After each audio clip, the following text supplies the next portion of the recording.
Salam əziz şagirdlər. Bugün mən sizə Çingiz Aytmatovun Gün var əsrə bərabər romanının bir hissəsini izah edəcəm.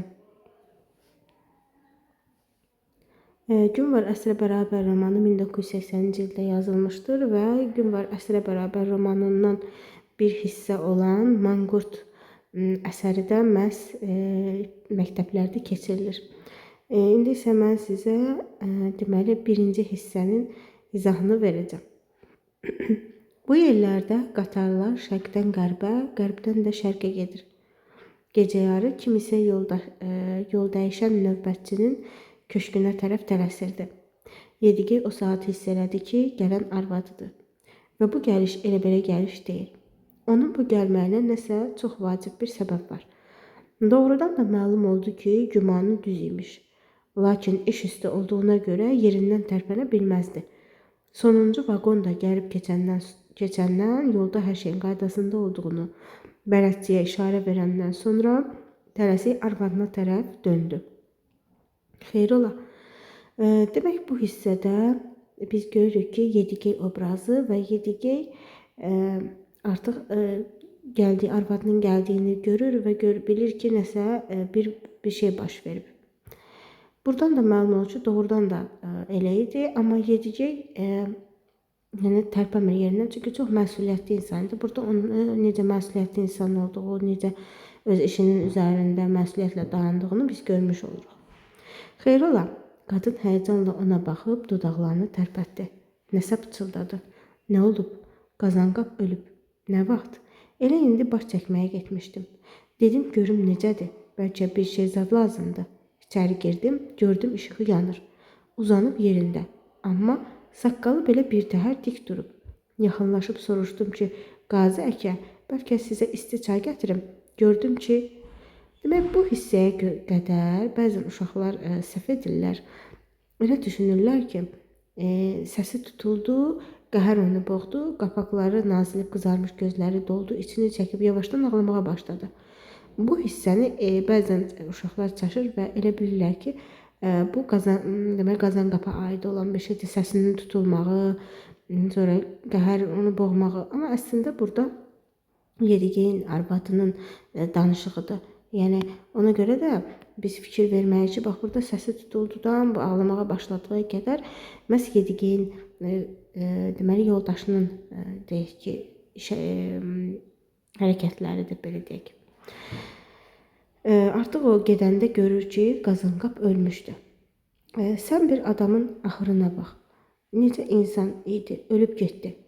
Yanında gözünü qapamağa belə bir adam olmadı. Hönkürdü, ağladı. Axı kimin ağlına gələ bilərdi? Elə beləcə də kimsəsiz öldü. Cəbhədən qayıdandan bəri Yediqey Boranlı razyezdində xidmət edirdi. Deməli bu stansiyadır və Yediqey həmin bu deməli Boranlı razyezdidə adı. Boranlı razyezdində işləyirdi. Həmin bu Boranlı razyezdində. Və burada Yediqey düz cəbhədən gələndən bəri işləyirdi. İndi nə eləyək deyə arvad sükutu pozdu. Yediqey başını qaldırıb arvadına baxdı və acı-acı qımışdı. Nə eləyəcək? Ölü düşəndə nə eləyirlər? Dəfn eləyəcək. O qəti qərara gəlmiş adam kimi ayağa durdu. Arvad, sən qayıt get, amma indi mənə qulaq as. Qulağım səndədir. Osmanı oyat. Deməli, kim var burada? Osman var. Osman deyir, oyat. Baxma ki, razyezdin rəisidir. Deməli, Osman razyezdin rəisidir. Dəxli yoxdur, ölüm qabağında hamı bərabərdir. Ona de ki, Qazanqap ölüb. Kişi 44 deməli, il burada can qoyub. Bəs uşaqları, əvvəlcə uşaqlara da xəbər vermək lazımdır. Axı, Yediqey isə başını yellədi. Mən də bilirəm uşaqlarsız olmaz. Amma ixtiyar məndə olsaydı, heç onları yaxına da buraxmazdım. Oğlu, görəsən şəhərdən özünü çatdıra bilər, istəsə çatdırar. Sırağa gün stansiyada olanda özüm telegram vurmuşam. Demək, bu telegram elə bir şeydir ki, o daha tez bir zamanda çatdırılır və ona telegram vurub ki, yazmışam ki, deyir, atan ölüm ayağındadır.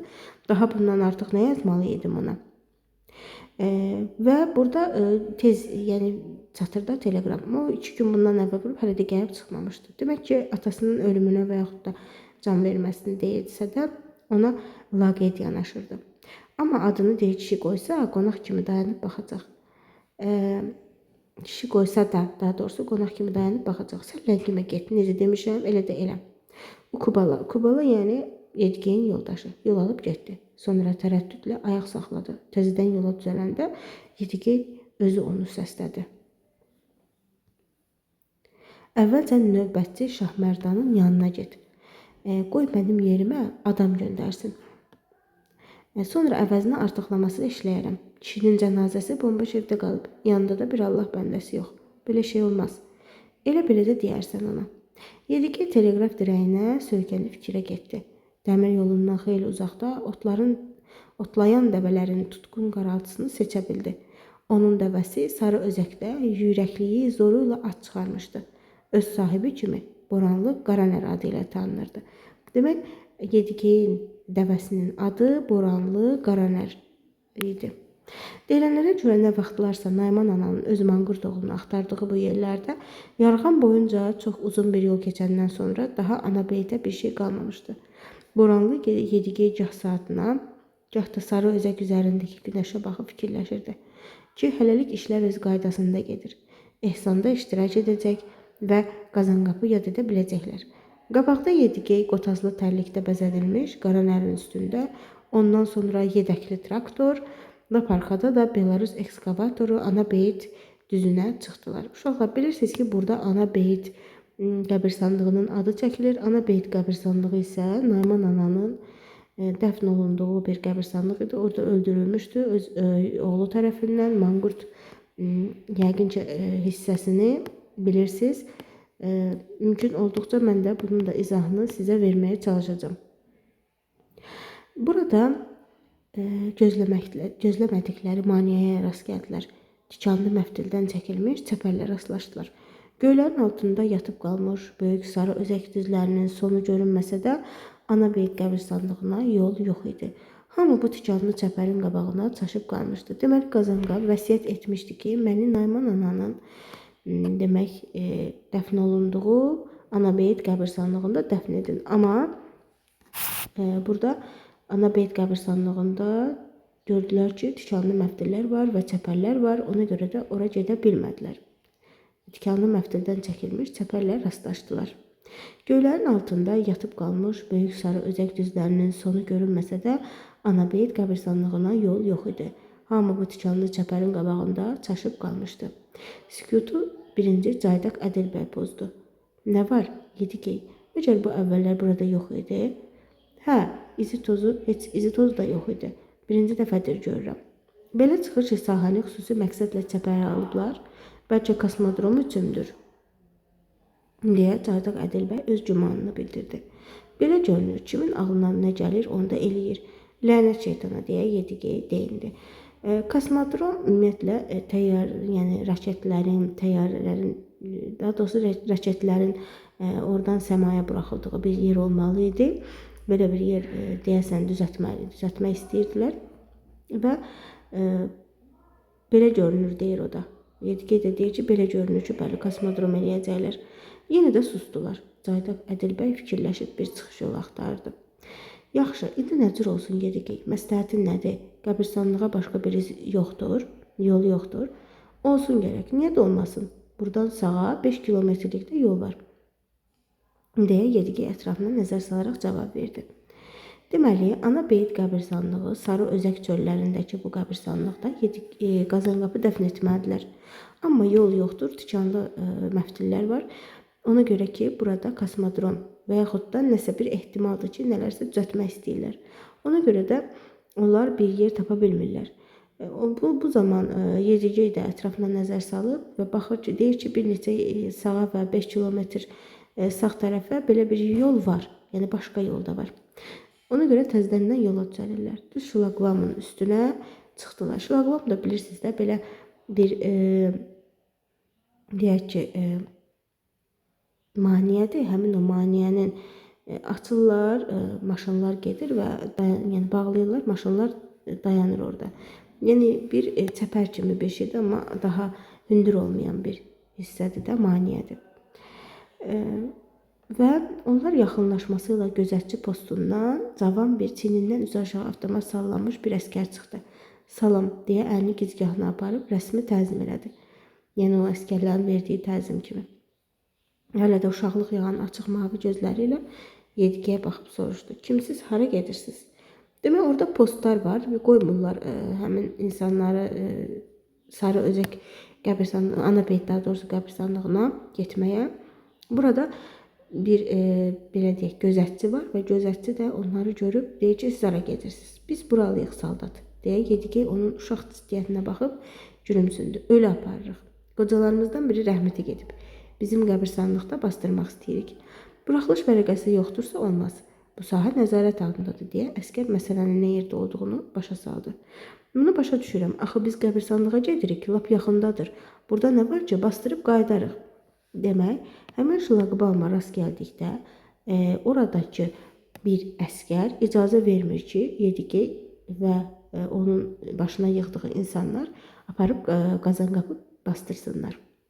Yediqey də deyir ki, biz qəbirstanlığa gedirik, burada böyük bir şey yoxdur, sadəcə ölümümüzü bastırıb qayıdacağıq. Amma bu həmin oğlan deyir ki, olmaz, ixtiyarım yoxdur deyə gözətçi cavab verdi. Elə bu vaxt Sabitcan da demək Qazanqapın oğludur. Sabitcan yersiz olaraq işgüzar bir görkəmlə irəli soxuldu. Nə var, nə olub? Mən vilayət həmkarlar şurasındanam. Demək, Sabitcan vilayət həmkarlar şurasındandır və özünü tanıdır. Niyə durmuşuq? Ona görə ki, olmaz. Axı, ağzımda deyirəm ki, yoldaş gözətçi, həmkarlar şurasından gəlirəm. Yəni, öz işlədiyi yerlə öyünür. Yəni, məni niyə buraxmamalıdırlar? Mən burada işləyirəm, məni buraxmalıdırlar. Hardan gəldiyinizin deyir, qətiyyən mənə dəxli yoxdur. Necə yəni yoxdur? Deyə Sabitcan çaşıb qaldı. Yoxdur, vəssalam, bura qorunan sahədir. Demək, oranı nəzarətə alıblar, çünki bura deyir ki, qorunan sahədir. Daha burada nə söz ola bilər? Sabitcan əsəbləşdi. Mən elə əvvəldən bilirdim, deyə Yediqəyə tənə vurdu. Yəni, onu sanki danlamaq kimi narazılığını bildirir. Bilirdim ki, bu işin axırı puşdur. Xeyr, nə danışırsan? Gərək Anabeyt ola. Anabeyt, bu da sənin üçün Anabeyt. O təhqir olunmuş halda hisslə tüpürüb uzaqlaşdı. Sabitcan demək, demək atasının verdiyi vəsiyyəti biganə yanaşır və atasının dediyi vəsiyyəti ciddiyə almır. Amma Yediqey gördüyünüz kimi onun dediyi vəsiyyətə riayət eləməyə çalışsa da buradakı maneələr onların işlərini ləng edir.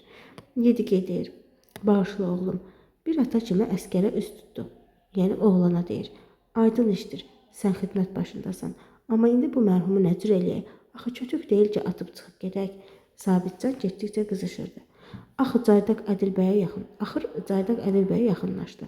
Mən axı dedim, bu boyda yol basmağın mənası yoxdur. Bu məfhumatdır, gerilikdir. Yəni bir insanın vəsiyyət etməsi biz bilirik ki, dinimizdə önəmlidir. Çünki əgər o insan vəsiyyət edibsə, onun vəsiyyəti mütləq yerinə yetirməlidir.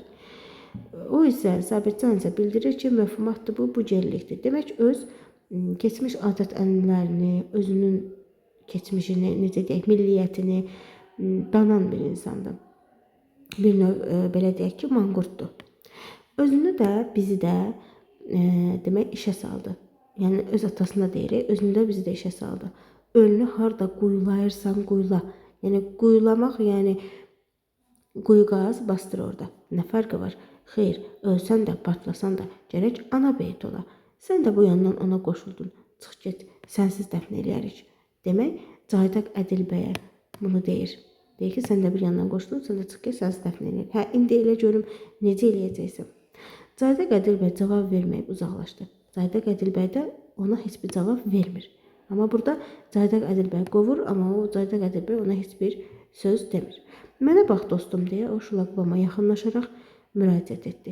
Ədilbəy gəlir danışmağa. Mən də xidmətdə olmuşam. Bəzi qanun qaydaları mənim də başım çıxır. Burada telefon var. Əlbəttə var. Onda sən belə elə. Keşik rəisinə zəng vur. Ona xəbər ver ki, yerli cəmaət gəlib Anabeyt qəbirstanlığına getmək üçün icazə istəyir. Demək, Caydaq Ədilbəy belə bir fikir irəli sürür ki, həmin o əskərə deyir ki, zəng vur öz keşik rəisinə və ona deyir ki, burada insanlar icazə almaq üçün gəliblər və icazə istəyirlər. Qapı açıq olduğu üçün Yedikey hər şey eşidirdi. Yoldaş leytenant deyə gözətçi həyəcanlı zil səslə danışırdı. Nəhayət məlumat verdi. Dedi ki, yerli adamlar gəlib ölüləri buradakı qəbirstanlıqda dəfn etmək istəyirlər. Necə olsun? Yedikey gərildi. Yəni həyəcanlandı. Biraz belə deyək də dilxor oldu. Leytenant desə ki, Buraq vəssalam, iş düzələcək. Halal olsun Ədil bəyə. Ağlı başında olan oğlandı. Amma nədənsə gözətçinin söhbəti uzanırdı. İndi o təkcə suallara cavab verirdi. Hə, neçə nəfər? 6 adamdır. Mərhumla 7. Bir qoca rəhmətə gedib. Bəs mən nə deyim? Deməli olmaz. İcazə yoxdur. Oldu baş üstə. Cadıq Ədilbəy gözətçi otağından qanı qara çıxdı. Amma dedi ki, leytenant özü gəlib sözünü elə burada deyəcək. Artıq saat 3 idi. Yollar çox uzaq olmasa da, hələ ki ana beytə çatmamışdılar. Qarşıdakı yolda maşın göründü. Gəlir deyə Yedikey sevindi. Yəni bir neçə saat da burada gözləyirlər ki, həmin o keşik rəisi gəlsin və onunla söhbət etsinlər. Hər şey qaydasına inanır ki, qaydasına düşər. Gözətçi də maşının gəlməyini gözləyirdi. Keşik rəisi şlaqbamın otayında dayanan adamlara tərəf döndü. Kimdir burada kənar adam? Gözləyən kimdir? Sizsiz?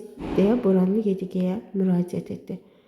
Biz Bazgoy, yəni burada öz dillərində Yedikey danışır. Bilirik ki, Qırğız dilində danışır.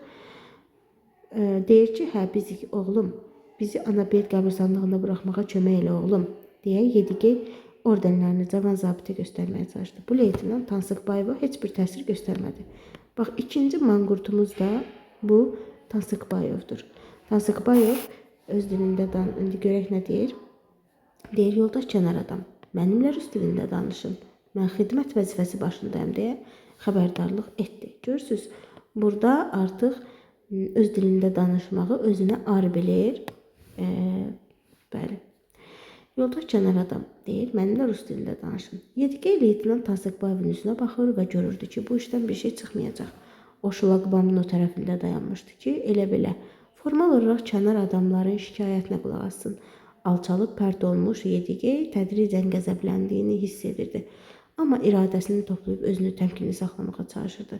Yox, nə qədər ki, mərhum dəfn edilməyib, onun özündən çıxmağa haqqı yoxdur. Görürsünüz, burada Yedikey ilə digər Sabitcanın, eləcə də Tansıqbayevin arasında nə qədər böyük fərqlər var. Yəni, Yedikey öz dostunun dəfn olunmasını gözləyir, onun vəsiyyətini yerinə yetirilməsini gözləyir ki, o bizim milli kimliyimizə yaxın olan bir insandır. Amma ki, Tansıqbayev əslində onların öz millətindəndir, amma rus dilində danışmağı özünə ar bilir və deyir ki, vəzifə başındayım, mənimlə rusca danış. Özünü, amma Yedikey necə səbirli, təmkinli, həmin o belə deyək, milliliyi qorumaq üçün özünü təmkinli aparır ki, birinci bunun, yəni ölünü dəfn etmək lazımdır. Nə qədər ki, dəfn olunmayıb, özünü tox tutmağa çalışır, qəzəbini saxlamağa çalışır. Bayaqdan kənarda gəzişib səsini çıxarmayan Sabitcan bu yerdə özünü göstərmə məqsədi ilə onların qabağına yerdi. Nə oldu? Ağzından vurub qaytardılar. Elə belə də olmalıydı. Yaman hazırlaşmışdınız. Ana beyt, indi döyülmüş it kimi geri qayıdırsınız. Və Sabitcan bu nitqindən də onun necə bir insan olduğu, necə bir manqurt olduğu aydın olur. Kimdi döyülmüşük deyə kürəkən özündən çıxaraq onun üstünə cumdu. Aramızda it varsa, o sənsən əclaf. Orada duranla sənin nə fərqin var? Elə quru göpün var. Mən dövlət adamıyam. Sən heç adam deyilsən. Sabitcan birdən ağa kimi ucadan əmrlər verməyə başladı. Nə ağzınızı açıb dayanmışsınız? Traktorları işə salın. Necə gəlmişik, elə də qaydaq. Cəhənnəm olub gedək. Döndər görün, bəsdir, gic yerində qaldım. Başqalarının ağzına baxanda belə olar. Sabitcan, bax görürsünüz, Yedikey özünü saxlayır, qəzəblənmir, ölüyə hörmət edir. Amma Sabitcan öz atasının, yəni atasına hörmət eləmir, ölüm ölçüsünə belə, yəni belə deyək. Qabaqda traktora minənlər, dallarınca dəvəli adam, onların dalınca atdana qaçan it, yenə sarı özək çölləri ilə hərəkət edib Malakumdu çap yarğanına tərəf. Yarğan da bilirsiniz uşaqlar, yəni dərin bir quyudan böyükdə, yəni təbii ki, enli təpənin əksi, belə deyək, yarğan belə bir şeydir. Bəzi təbiət hadisələri nəticəsində yaranır və yəni dərin bir yerdir. Və həmin Malakumlu çap yarğanına tərəf onlar gedirlər. Yarğan cədiyinə, yəni artıq başına çatanda traktorlar tormozlayıb dayandılar. Nə var, nə olub deyə Sabitcan kabinədən boylandı. Heç nə, motorları söndürün deyə Boranlı Yedigey əmr etdi. Burada dəfn edəcəyik. Demək, kim qərar verir? Yedigey. Boranlı da işlədiyi yerə görə, əraziyə görə adlandırılır. Bəs də ələ saldığın Sabitcan lap özündən çıxdı. Onsuz da əzilib əskiyə dönmüş qalstukunu çəkib dartışdırdı. Özüm bastıracağım raziyezdə. Ayrı söz ola bilməz, bəsdir. Demək, Sabitcan istəyirdi ki, raziyezdə bastırsın, amma Yedigey onu Malakumlu çap yarğanında bastırmaq istəyirdi. Qulaq as Sabitcan, ata sənindir. Bu barədə mübahisə ola bilməz. Sən gəl bunun ayrı tərəfini fikirləş. Harda görünüb ki, bastırılmağa aparılan ölü geri qaytarılsın. Yəni bunlar geri qaytarsaydılar, artıq onlar gedəcəklər raziyezdə, orada bastırma olacaqlar. Amma icazə vermir Yedigey. Deyir ki, ölünün harda görünüb ki, gəldiyi yolu geri qaytsın. Bu biabırçılıqdan heç birimiz qurtara bilmərik. Dünyasında belə şey olmayıb. Cəhənnəmə ki, görünməyib, Sabitcan razılaşmadı. Cayda Qədir bəy də ekskavatorun kabinəsindən düşdü. Onu görüb əyyaş kürəkən də yedəkdən enib gəldi. Traktorcu Cumaəli də yaxınlaşdı ki, görsün nə səbəbə dayanıblar. İgidlər, qulaq asın, deyə Yedigey onlara üst tutdu. İnsan adətlərini pozmayın, təbiətə qarşı çıxmayın. Hələ belə bir şey görünməyib ki, qəbristanlıqdan ölü geri qayda. Bastırılmağa aparılan gərək bastırılsın. Başqa yolu yoxdur. Baxın, bu Malakumlu çap yarğanına, bu da bizim Sarıözək torpağıdır. Nayman ana burada, bu Malakumlu çapda özünün məşhur ağısını deyib. Oğluna oxşuyub. Gəlin, mən qoca Yedigey'ə qulaq asın. Qoyun Qazanqapının məzarı burada olsun. Elə mənim də qəbrim qoy burada olsun. Burada artıq özü də vəsiyyət edir ki, mənim də qəbrim burada olsun. Allahın rızası olsa, özünüz gətirib burada bastırarsınız. Mən bunu sizdən xahiş edirəm. İndi isə hələ gec deyil. Vaxt var. Baxın, görün orada. Lap yarğanın qarşısında mərhumu dəfn eləyərik. Hamı susurdu. Bilirsiniz nə var? Siz özünüz bilərsiniz deyə Cumaəli sükutu pozdu. Mən gedirəm qəbri qazmağa. Mənim vəzifəm budur. Çala qazım, özü də dərin olsun. Hələ ki vaxt var. Qaranlıq düşəndən sonra kim bu işi görəcək, özünüz bilərsiniz. Artıq hava qaralmaq üzrə idi və deyir ki, mən tez artıq quyunu qazım. Daha doğrusu qəbri qazım. Ağ keçəyə bükülmüş Qazanqapı xərəyin içində qəbir çalasının qırağında uzatmışlar. İlahi, əcdadlarımızın yolu ilə gedib müqəddəs kitablardan öyrəndiyim dualarımı eşitirsənsə, mənim öz sözlərimi də eşit. Elə bilirəm bunlar bir-birinə mane olmazlar. Budur, biz kimsəsiz və uzaq bir yerdə Malakumlu çap yarğanında qazdığımız qəbrin qabağında dayanmışıq. Qazanqapı özünün vəsiyyət etdiyi qəbirstanlıqda dəfn edə bilmədiyimiz üçün məcbur olub bura gəlmişik. Göydəki çalağan bizim Qazanqapla necə vidalaşdığımızı yuxarıdan seyr edir. Ey böyük Allah, varsansa keç günahımızdan, həqirin olan Qazanqapının dəfnini rəhmətlə qəbul et. Layiqdirsə onun ruhuna əbədi rahatlıq ver. Bizdən də asılı idisə hamısını yerinə yetirməyə çalışdıq. Qalanı sənin öz işindir. Demək, Yedigey Allahdan bağışlanmağını deyir ki, çünki onun vəsiyyətini tam yerinə yetirə bilmir. Onun üçün də deyir ki, bizi bağışla. Son dərəcə məyusam, Nayman ananın dəfn edildiyi müqəddəs qəbirstanlığımızda daha bizim üçün yol yoxdur. Buna görə də arzum budur ki, mənim də qəbrim Nayman ananın gəzdiyi bu yerlərdə, yəni Malakumlu çapda olsun. Elə olsun ki, mən də indi dəfn edəcəyimiz Qazanqapın qəbri ilə yanaşı olum. Bir də ölənlərin ruhunun başqa canlılara keçməsi əgər deyir doğrudursa, onda mən qarışqa niyə olum? İstərdim ki, ağ quyruq çalağana çeviririm. Mən də göydə uçan çalağan kimi Sarıözəyin üstündə süzüb, o ucalıqdan doğma yerlərimi seyr edim. Seyr etdikcə də doymuyum. Vəssalam, ilahi bizim bu işimizə fərəc ver. Allaha duaları burada Yedigeyin təsvir olunub. Amin deyə Yedigey duasını tamamladı. Biraz susub acı bir həsrətlə çalağana baxdı. Sonra yavaş-yavaş cavallara tərəf döndü.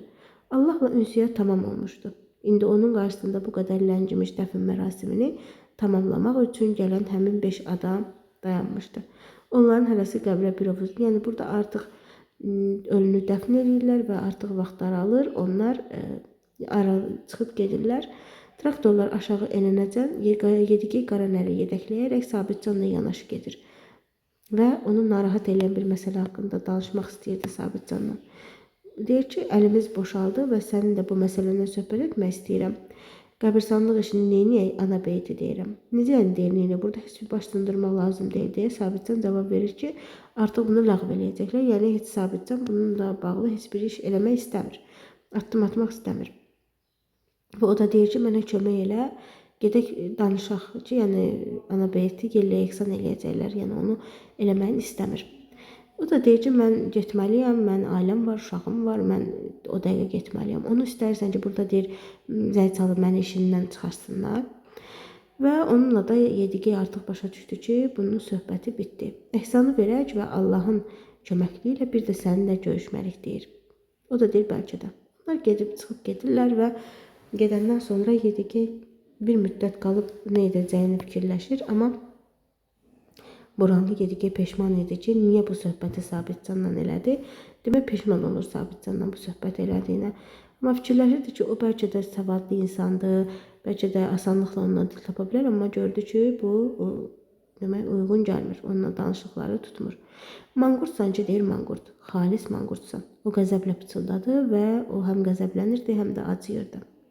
Qara nərin belində oturan Yediqey ağır fikirlərlə içində göz gəzdirir və vəziyyəti götür-qoy eləyirdi ki, görəsən burada getsin, danışsın, nə etsin, bilmirdi ki, nə etsin, istəyirdi ki, getsin rəisin özü ilə danışsın, amma ürəyindəki hamısını onlara desin, amma bu qərardan sonra ürəyi yerinə gəldi. Təvəkkül Allaha, itin ağası varsa, qurdun da Allahı var deyə özünə ürək-dirək verdi. Qara nəri, yəni dəvəsini möhkəm mahmızlayıb şlaqbauma tərəf yönəldi. Elə bu vaxt havaya nəsə oldu. Getdikcə güclənən vulkan gürültüsüylə boşluqda nəsə hərəkətə gəldi. Artıq burada raket göndərirlər kosmosa. Və Yediqey burada biraz qorxdu, daha doğrusu it də hətta qorxdu, diksindi. Birinci, ikinci, üçüncü və raketlər göyə qalxdı. İnsan, dəvə və it dallarına baxmadan qaçırdılar. Birdən Yediqey elə gəldi ki, manqurt oğlu tərəfindən oxla vurulmuş Nayman ananın başında saldığı ağ yaylıqdan əmələ gəlmiş həmin ağ bir quş hardansa böyürdən çıxdı. Ağ quş bu həşir qiyamət içərisində insanla yanaşı uçaraq deyirdi. Kimlərdənsən? Adın nədir? Adını yadına sal. Sənin atan Donenbaydır. Donenbay, Donenbay. Və bu Donenbay sözü manqurt hekayəsində, yəni manqurt hissəsində, Gün və Əsrə Bərabər romanının manqurt hissəsində bizə bildirilir ki, Donenbay atasının adı idi və öz adı da Jolaman idi. Həmin o manqurtu Juanlar manqurt vəziyyətinə salmışlar. O fiziki cəhətdən manqurt idi. Amma Sabitcandır, Tansıqbayevdir bu əsərdəki bu obrazlar mənəvi cəhətdən manqurt idilər. Çünki onlar öz milli kimliklərini, öz milli dillərini unudan insanlar idi. Öz adət-ənənələrini unudan insanlar idi. Bu qədər bizim əsərimizin izahı bura qədərdir. Yəqin ki, inanıram ki, sizə bir xeyri olacaq. Sağ olun.